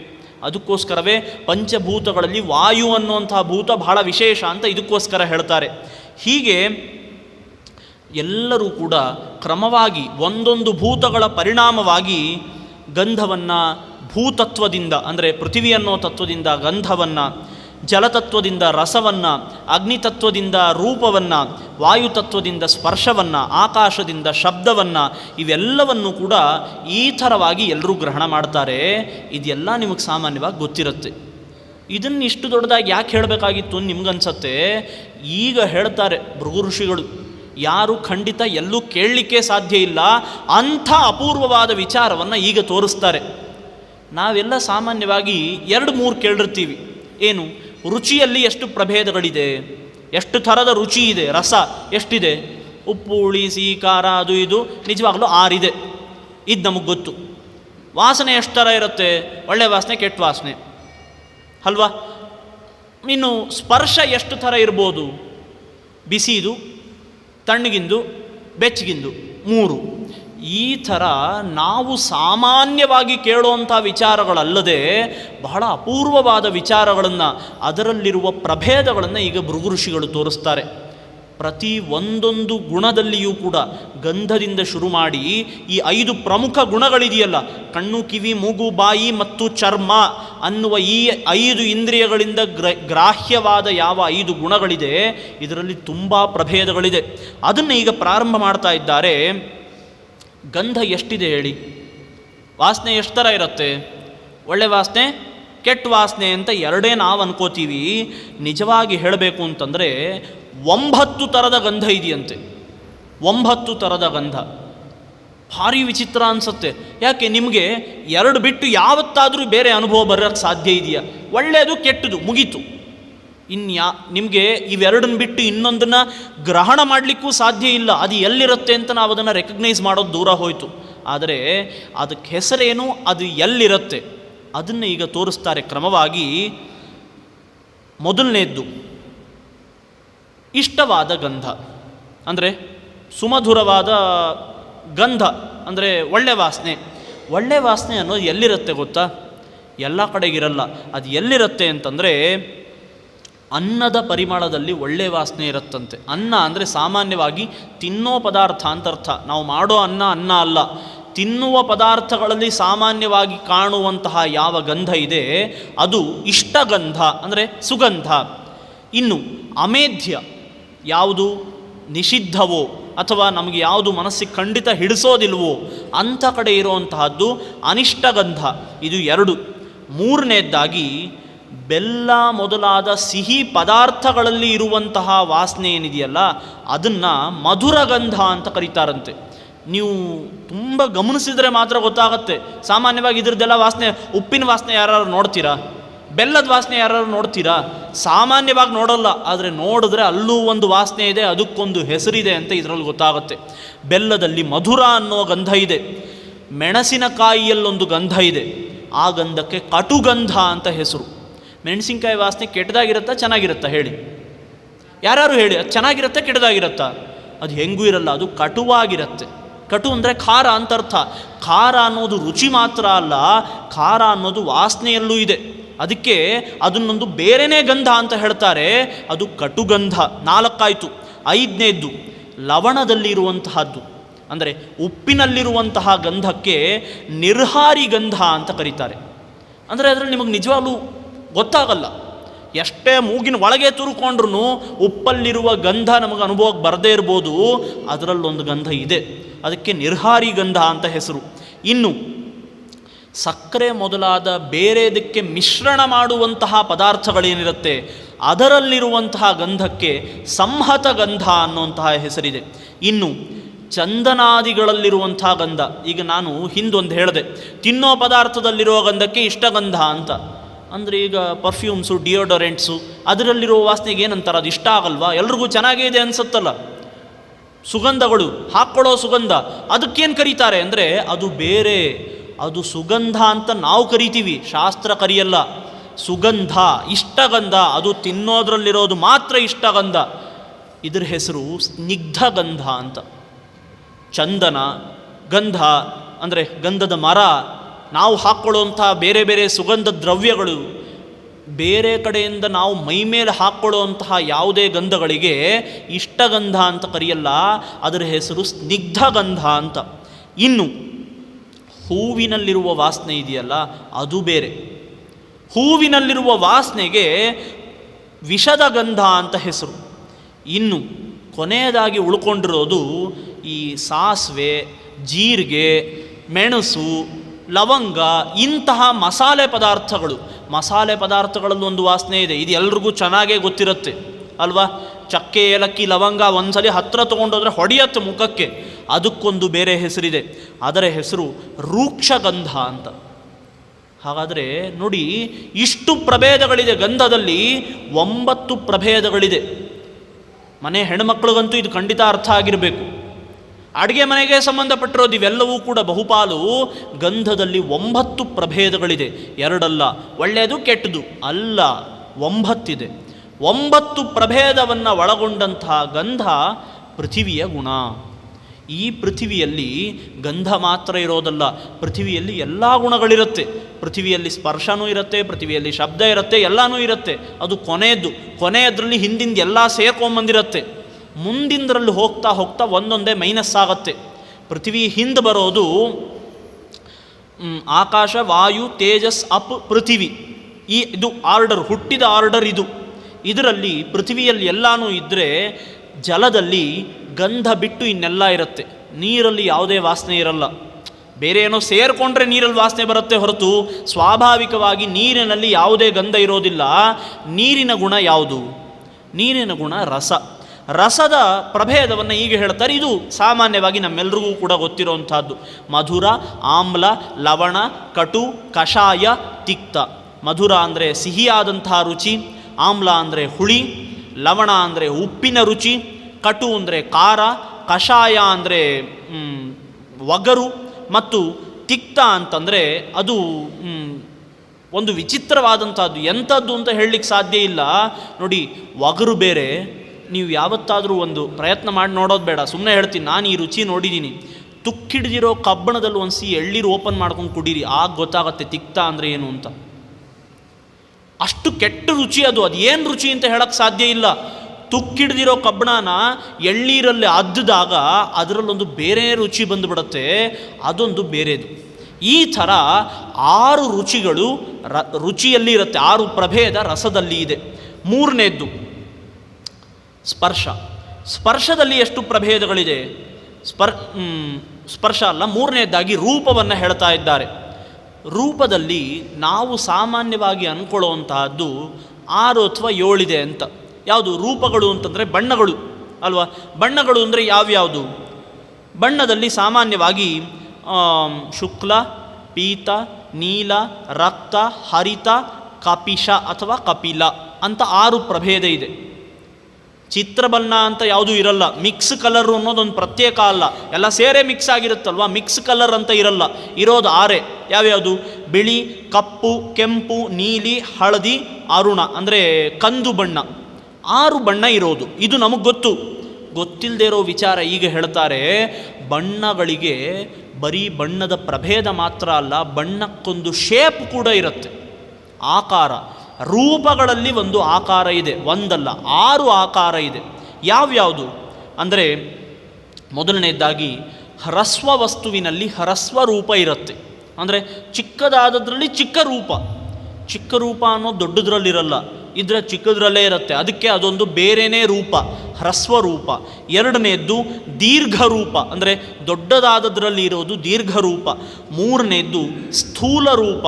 4ನೇದ್ದು ಚತುರಸ್ರ ರೂಪ. 5ನೇದ್ದು ಅಣುರೂಪ. 6ನೇದ್ದು ವರ್ತುಲ ರೂಪ. ಹಾಗಾದರೆ ಇದೆಲ್ಲವೂ ಕೂಡ ಆಕಾರಕ್ಕೆ ಸಂಬಂಧಪಟ್ಟದ್ದು, ಬೇರೆ ಬೇರೆ ರೀತಿಯಾದ ಶೇಪ್ಗಳು. ಚತುರಸ್ರ ಮಂಡಲ ಅಂತೀವಿ ಅಥವಾ ವರ್ತುಲ ಮಂಡಲ ಅಂತೀವಿ. ಇವೆಲ್ಲವೂ ಕೂಡ ಆಕಾರಕ್ಕೆ ಸಂಬಂಧಪಟ್ಟದ್ದು. ರೂಪದಲ್ಲಿ ಇಷ್ಟು ಪ್ರಭೇದ ಇದೆ. ಎಷ್ಟು? 12 ಪ್ರಭೇದ, 6 ಅಲ್ಲ. 6 ರೂಪದ ಬಣ್ಣಗಳಾದರೆ 6 ರೂಪದ ಆಕಾರಗಳು. ಒಟ್ಟಾರೆಯಾಗಿ ರೂಪದಲ್ಲಿರುವ ಪ್ರಭೇದಗಳು 12 ಆಗಿದೆ. ಇನ್ನು ಸ್ಪರ್ಶಗಳು. ಸ್ಪರ್ಶ ಎಷ್ಟಿದೆ? ಸ್ಪರ್ಶ ನಾವು ಅನ್ಕೋತೀವಿ ತಣ್ಣಗೆ, ಬಿಸಿಗೆ, ಬೆಚ್ಚಿಗೆ ಅಲ್ವಾ? ಮೂರೇ ಸ್ಪರ್ಶಗಳು ಅಂತ ಸಾಮಾನ್ಯವಾಗಿ ಶಾಸ್ತ್ರಗಳನ್ನು ನಾವು ಈ ಥರ ನೋಡ್ತೀವಿ. ಬೇರೆ ಬೇರೆ ಮತದವರು ಹೇಳ್ತಾರೆ, ನಮ್ಮ ಅನುಭವಕ್ಕೂ ಇಷ್ಟೇ ಬಂದಿರುತ್ತೆ. ಆದರೆ ಅನುಭವಕ್ಕೆ ಬಂದಿದ್ದು ಗಮನಕ್ಕೆ ಬಂದಿರಲ್ಲ. ಯಾವುದು ಅದನ್ನು ಇಲ್ಲಿ ಹೇಳಿ ತೋರಿಸ್ತಾರೆ. ಸ್ಪರ್ಶಗಳು ಕೂಡ ನಿಜವಾಗಲೂ 12 ಥರ ಇದೆಯಂತೆ. ಯಾವ್ಯಾವುದು? ಮೊದಲನೇದಾಗಿ ಒರಟು, ಕಠಿಣಶ್ಚಿಕ್ಕಣಶ್ಲಕ್ಷಣ, ಪಿಚ್ಚಲೋ ಮೃದುದಾರುಣ, ಉಷ್ಣ ಶೀತ ಸುಖೋ ದುಃಖ, ಸ್ನಿಗ್ಧೋ ವಿಷದ ಏವಚ. ಈ ಸ್ಪರ್ಶವು ಕೂಡ ಸ್ವಲ್ಪ ಗಂಧದ ಥರನೇ ಅಂತ. ಯಾಕೆ ಅಂದರೆ ಮೊದಲನೇದಾಗಿ ಸ್ಪರ್ಶ ಒರಟು ಸ್ಪರ್ಶ ಅಂತ ಬಂದಿರುತ್ತೆ. ತುಂಬ ಒರಟಾಗಿರುವಂಥದ್ದು ಅಂತ ಇದು ನಮಗೆ ಅನುಭವಕ್ಕೆ ಬಂದಿರುತ್ತೆ. ನಾವು ಅದನ್ನೊಂದು ಬೇರೆದು ಅಂತ ಲೆಕ್ಕ ತಗೊಳ್ಳಲ್ಲ ಅಷ್ಟೇ. ಒರಟು ಸ್ಪರ್ಶ, ಮೃದು ಸ್ಪರ್ಶ, ಸಾಫ್ಟ್ನೆಸ್, ಮೃದು ಸ್ಪರ್ಶ. ಮೂರನೇದ್ದು ನಯವಾದ ಸ್ಪರ್ಶ. ನಯಕ್ಕೂ ಮೃದುಗೂ ವ್ಯತ್ಯಾಸ ಹೇಳೋದು ಕಷ್ಟ. ಎಲ್ಲೋ ಒಂದು ಕೂದಲೆಳೆ ಅಂತರ ಇರುತ್ತಷ್ಟೇ ಅದಕ್ಕೆ. ಮೃದುವಾದದ್ದು, ನಯವಾದದ್ದು. ನಾಲ್ಕನೇದ್ದು ಘನವಾದ ಸ್ಪರ್ಶ, ಥಿಕ್ನೆಸ್, ಸಾಂದ್ರತೆ ಜಾಸ್ತಿ ಇರುವಂತಹ ಸ್ಪರ್ಶ. ಇನ್ನು ಐದನೇದ್ದು ಜಿಡ್ಡು. ಎಣ್ಣೆನ ಮುಟ್ಟಿದ್ರೆ ನಿಮಗೆ ಎಣ್ಣೆಗೂ ನಿಮಗೂ ಒಂದು ಸ್ಪರ್ಶ ಆಯಿತು. ಏನು ಸ್ಪರ್ಶ ಅದು? ಬೆಚ್ಚಗಿರುತ್ತಾ ಎಣ್ಣೆ? ಅಥವಾ ಬಿಸಿ ಇರುತ್ತಾ? ತಣ್ಣಗಿರುತ್ತಾ? ಅದು ಹೆಂಗೂ ಇರಲ್ಲ, ಅದು ಜಿಡ್ಡು. ಜಿಡ್ಡು ಸ್ಪರ್ಶ ಅನ್ನೋದೊಂದು ಬೇರೆ. ಇನ್ನು ಕಠಿಣ ಸ್ಪರ್ಶ, ಒರಟು ಬೇರೆ, ಕಠಿಣ ಬೇರೆ. ಹಾಗೆ ಉಷ್ಣ ಸ್ಪರ್ಶ, ಶೀತ ಸ್ಪರ್ಶ, ಸುಖ ಸ್ಪರ್ಶ, ದುಃಖ ಸ್ಪರ್ಶ. ನೋಡಿ, ಸುಖ ದುಃಖ ಸ್ಪರ್ಶಗಳು ನಮಗೆ ನಮ್ಮ ಪ್ರಸಂಗಕ್ಕೆ ತಕ್ಕಂತೆ ಅರ್ಥ ಆಗತ್ತೆ ಅಲ್ವಾ? ಈಗ ಯಾವುದೋ ಒಂದು ಸಂದರ್ಭದಲ್ಲಿ ತುಂಬ ದುಃಖದಲ್ಲಿರ್ತೀವಿ, ಅಥವಾ ಯಾರೋ ನಮಗೆ ಬೇಕಾದವರು ನಮಗೆ ಸಿಗ್ತಾ ಇಲ್ಲ ಅಂತಂದರೆ ಬೇರೆ ಯಾರೇ ಬಂದು ಮುಟ್ಟಿದ್ರೂ ಕೂಡ ದುಃಖ ಆಗತ್ತೆ. ಆ ಮುಟ್ಟಿದಾಗ ಯಾಕೆ ದುಃಖ ಆಯಿತು? ಅವ್ರ ಕೈ ತಣ್ಣಗಿತ್ತು ಬಿಸಿಗಿತ್ತು ಅನ್ನೋದಕ್ಕಲ್ಲ, ನಿಮ್ಮ ಅನುಭವಕ್ಕೆ ತಕ್ಕಂತೆ ಅವರು ಮುಟ್ಟಿದಾಗ ನಿಮಗೆ ದುಃಖ ಸ್ಪರ್ಶ ಆಯಿತು. ಅದರಂತೆ ಯಾರೋ ಇಷ್ಟವಾದವರು, ಒಂದು ಚಿಕ್ಕ ಮಗುನೋ ನಿಮ್ಮ ಹೆಂಡ್ತಿನೋ ಯಾರೋ ನಿಮ್ಮನ್ನು ಮುಟ್ಟಿದ್ರು, ಅದು ಸುಖ ಸ್ಪರ್ಶ. ಅದು ಬೆಚ್ಚಗೂ ಇಲ್ಲ, ಬಿಸಿನೂ ಇಲ್ಲ, ತಣ್ಣಗೂ ಇಲ್ಲ, ಹೆಂಗೂ ಇರಲ್ಲ, ಅದು ಸುಖ ಸ್ಪರ್ಶ. ಹಾಗಾದರೆ 10 ಆಯಿತು. ಕೊನೆಗೆ ಉಳಿದಿದ್ದು ಸ್ನಿಗ್ಧ ಸ್ಪರ್ಶ, ವಿಷದ ಸ್ಪರ್ಶ. ಒಟ್ಟಾರೆ ಇದು ಎಲ್ಲೆಲ್ಲಿರುತ್ತೆ ಅಂತ ಹೇಳಲಿಕ್ಕೆ ಹೋಗಲ್ಲ. ಆದರೆ ಸಾಮಾನ್ಯವಾಗಿ ಸ್ಪರ್ಶಗಳು 12 ಇದೆ. 12 ವಿಧವಾದಂತಹ ಸ್ಪರ್ಶಗಳು. ಇವೆಲ್ಲವೂ ಕೂಡ ವಾಯುವಿನ ಗುಣ ಅಂತ ಕರೆಸ್ಕೊಳ್ಳುತ್ತೆ. ಇನ್ನು ಕೊನೆಯದಾಗಿ ಉಳಿದಿದ್ದು ಆಕಾಶ.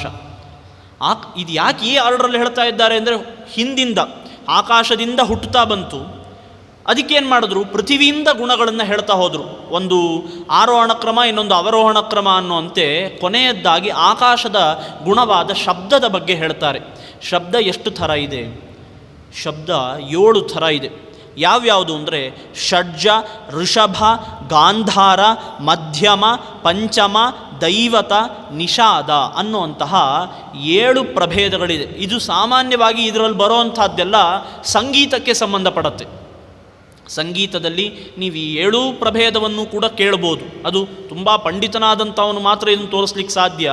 ಒಟ್ಟಾರೆ 7 ವಿಧವಾದಂತಹ ಶಬ್ದ ಇದೆ.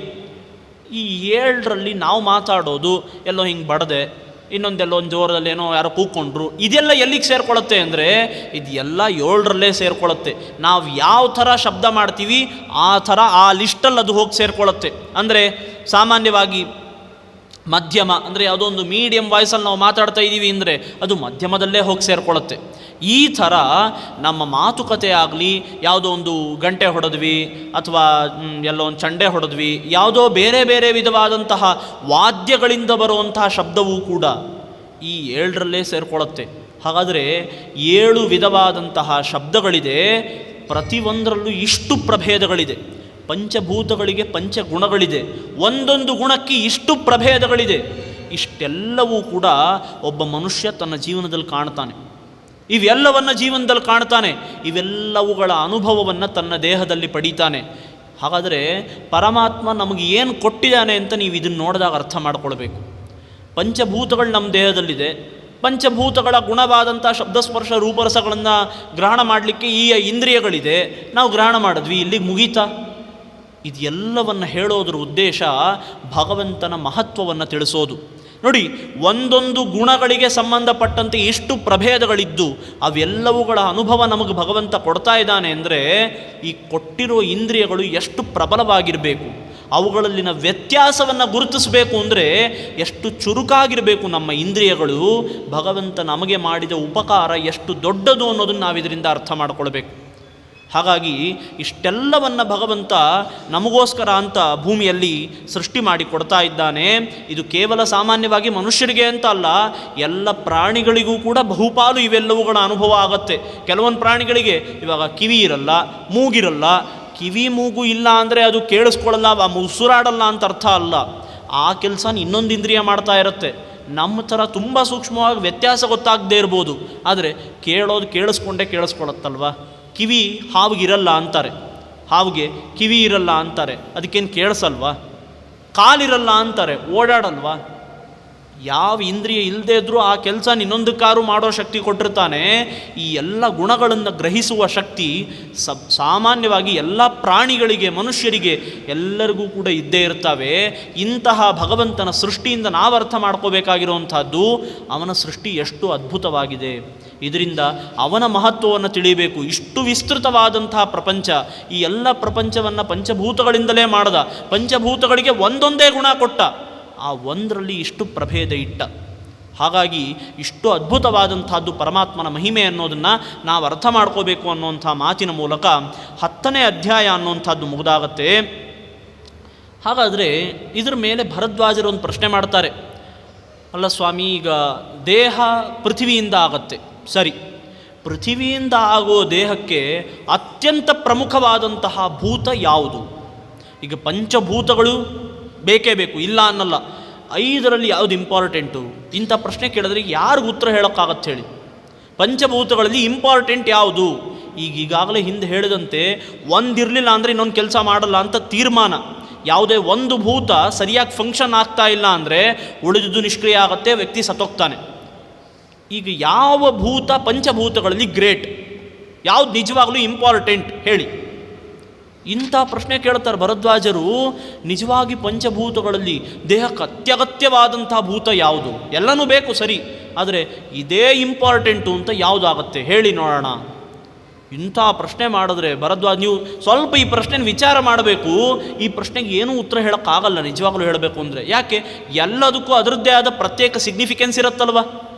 ನೀರು, ದೇಹದಲ್ಲಿ 70% ನೀರೇ ಇದೆ ಅಲ್ವಾ? 70% ದೇಹದಲ್ಲಿ ನೀರೇ ಇದೆ ಅಂದರೆ ಆ ಜಲ ಅನ್ನೋ ಭೂತ ಇಲ್ಲದೆ ನಮ್ಮ ದೇಹ ನಿಲ್ಲತ್ತ? ಪೃಥ್ವಿ ದೇಹ ಆಗಿರೋದೇ ಪೃಥ್ವಿಯಿಂದ, ಪಾರ್ಥಿವ ಶರೀರ ಅಂತೀವಿ. ಪೃಥ್ವಿ ಇಲ್ಲದೆ ದೇಹ ಇರುತ್ತಾ? ತೇಜಸ್ಸು, ಜಾಠರಾಗ್ನಿ, ದೇಹಕ್ಕೊಂದು ಉಷ್ಣತೆ, ದೇಹ ತಣ್ಣಗಾಗೋಯ್ತು ಅಂತೀವಿ. ಆಯಿತು ಅಂದರೆ ಮುಗೀತು ಅಂತ ಅರ್ಥ. ಹಾಗಾದರೆ ತೇಜಸ್ಸಿಲ್ಲದೆ ದೇಹ ಇಲ್ಲ. ಇನ್ನು ಆಕಾಶ, ಅವಕಾಶವೇ ಆಕಾಶ, ದೇಹದ ಒಳಗೆಲ್ಲೂ ಜಾಗವೇ ಇಲ್ಲ, ಅವಕಾಶವೇ ಇಲ್ಲ ಅಂದರೆ ಒಬ್ಬ ವ್ಯಕ್ತಿ ತಿನ್ನೋದು ಹೆಂಗೆ, ಉಸಿರಾಡೋದು ಹೆಂಗೆ? ಆಕಾಶ ಇಲ್ಲದೆ ಒಬ್ಬ ವ್ಯಕ್ತಿ ಇರಲ್ಲ. ಕೊನೆಯದ್ದಾಗ ವಾಯು, ಗಾಳಿ. ನೀವು ನೀರಿಲ್ಲದೆ 4 ದಿವಸ ಇರ್ತೀರ, ಗಾಳಿ ಇಲ್ಲದೆ 4 ನಿಮಿಷ ಇರಿ ನೋಡೋಣ. ಎಷ್ಟು ಇಂಪಾರ್ಟೆಂಟು. ಪ್ರತಿಯೊಂದೂ ಅದದೇ ಆದ ದಾರಿಯಲ್ಲಿ ಬಹಳ ಪ್ರಮುಖವೇ. ಭರದ್ವಾಜರು ಕೇಳಿದ್ರು, ಯಾವುದು ತುಂಬ ಇಂಪಾರ್ಟೆಂಟು ಹೇಳಿ? ಇಂಥ ಪ್ರಶ್ನೆ ಕೇಳಿದ್ರೆ ಭರದ್ವಾಜರು, ಭೃಗು ಋಷಿಗಳು ಏನು ಉತ್ತರ ಕೊಡ್ತಾರೆ ಅನ್ನೋದನ್ನು ನಾವು ನಾಳೆ ದಿವಸ ನೋಡೋಣ. ಶ್ರೀಕೃಷ್ಣಾರ್ಪಣಮಸ್ತು.